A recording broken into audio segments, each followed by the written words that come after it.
तो दोस्तों, आज जो कहानी सुनाने वाले हैं वो कहानी है जादुई दो महल। सबसे पहले आप हमारे चैनल को सब्सक्राइब करके बेल आइकन भी दबा देना।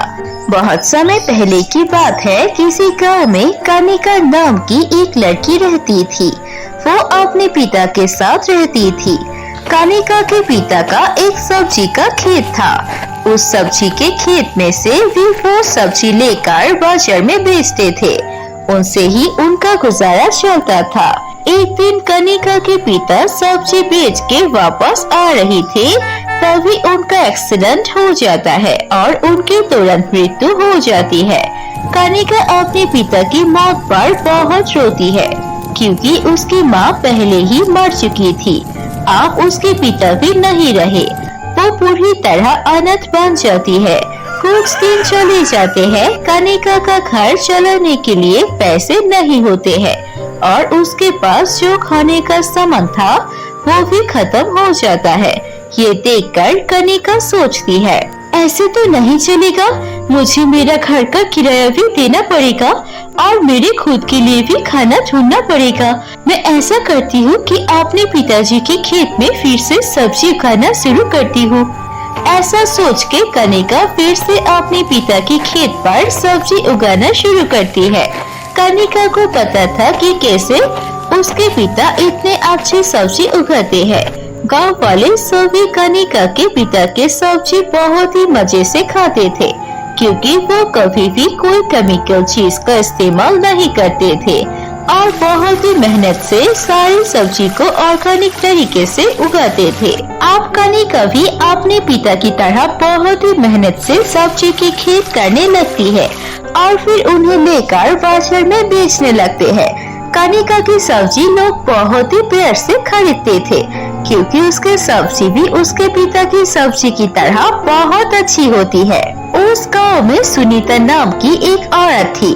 वो भी अपना खेत में सब्जी उगाती थी और बाजार में बेचते थे, लेकिन सुनीता की सब्जी बहुत ही कम लोग खरीदते थे, क्योंकि वो अपनी सब्जी में बहुत ज्यादा केमिकल यूज करता था और उसकी सब्जी खा के लोग बीमार भी हुए थे और इसीलिए उसके खेत पर लोग आकर तोड़फोड़ भी की थी और उसे कहा था कि इसके बाद आकर कभी भी कोई केमिकल उसने यूज करेगी तो उसे गांव से भगा देगा।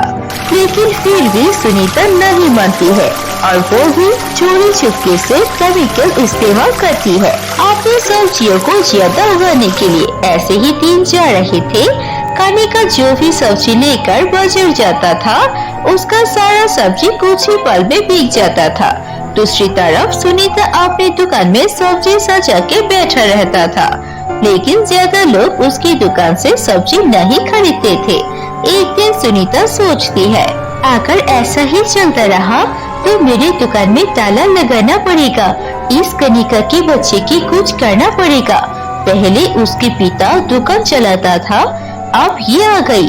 पता नहीं लोग क्यों इस कनिका की सब्जी पसंद करती है।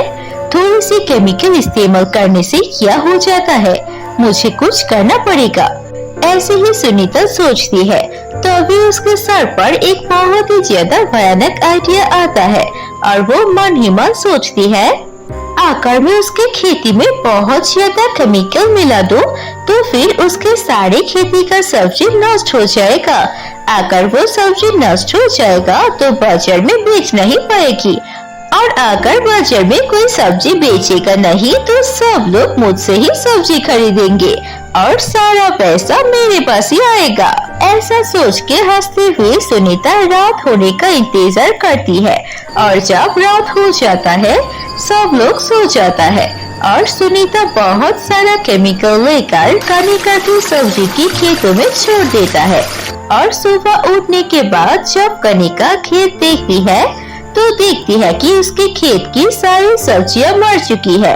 ये देखकर कनिका बहुत ज्यादा उदास हो जाती है, क्योंकि ये एक जरिया था जिसकी वजह से वो अपना घर का किराया और खुद खा पी के गुजारा कर रही थी। ये क्या हो गया मेरे साथ, अब मैं क्या करूँगी? मुझे तो कुछ समझ में नहीं आ रहा है, ऐसा कैसे हो गया?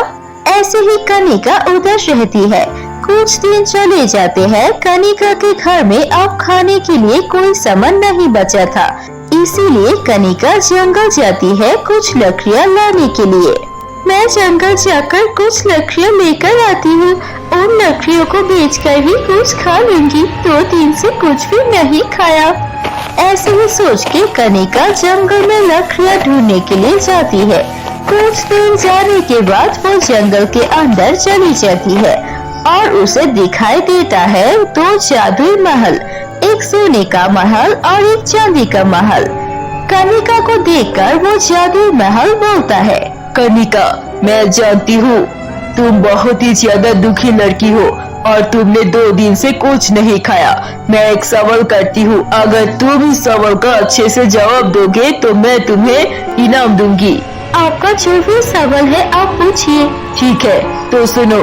मेरे इस जादुई महल के अंदर जादुई सारा सोना और धन दौलत है और उस चांदी के महल के अंदर एक बूढ़ी औरत है जो बहुत ही ज्यादा बीमार है।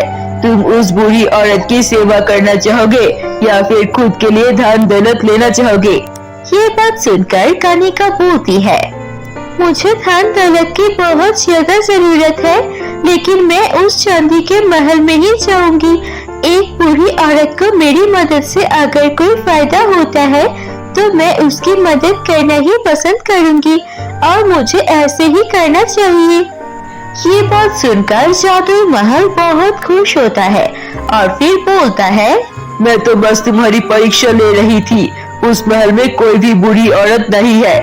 तुम इस परीक्षा में पास हो गई हो। मेरे महल के अंदर आओ और यहाँ से बहुत सारा सोना लेकर चला जाओ और तुम अपनी जिंदगी में खुशी से रहो। कभी किसी भी चीज की कमी हो तो मेरे पास आ जाना, मैं तुम्हारी मदद करूंगी। ये सुनने के बाद कनिका बहुत खुश होती है और वो उस जादुई सोने की महल में जाकर देखती है, चारों तरफ सोना ही सोना था और कनिका वहाँ से कुछ जादुई सोने और चांदी के सिक्के लेकर घर वापस आ जाती है। घर आने के बाद वो उस सोने और चांदी के सिक्के को बेच के अपने लिए एक बहुत ही बड़ा घर खरीद लेते हैं और वो अपनी खेती भी फिर से शुरू करती है। इस बार बड़ी एक खेत खरीद के उसमें खेती करता है और सब्जी उगाता है। देखते ही देखते कनिका बहुत ज्यादा अमीर बन जाती है। ये सब देखकर सुनीता बहुत ही ज्यादा जलती है और फिर सुनीता सोचती है, आखिर कनिका को ऐसा क्या मिल गया है, मुझे देखना चाहिए। और फिर सुनीता कनिका की पीछा करती है और उसे पता चल जाता है उस जादुई सोने और चांदी के महल के बारे में। सुनीता के मन में लालच आता है और वो उस जादुई सोने और चांदी के महल के सामने जाता है और वो सोने की महल उससे वही सवाल पूछता है जो सवाल कनिका से पूछा था। और सुनीता लालच में आकर बोलती है, अरे मैं तो आपके अंदर ही आऊंगी, इस बुरी औरत की मदद कौन करना चाहेगा। मैं तो आपके अंदर ही आकर बहुत सारा सोना और धन दौलत लेना चाहती हूँ।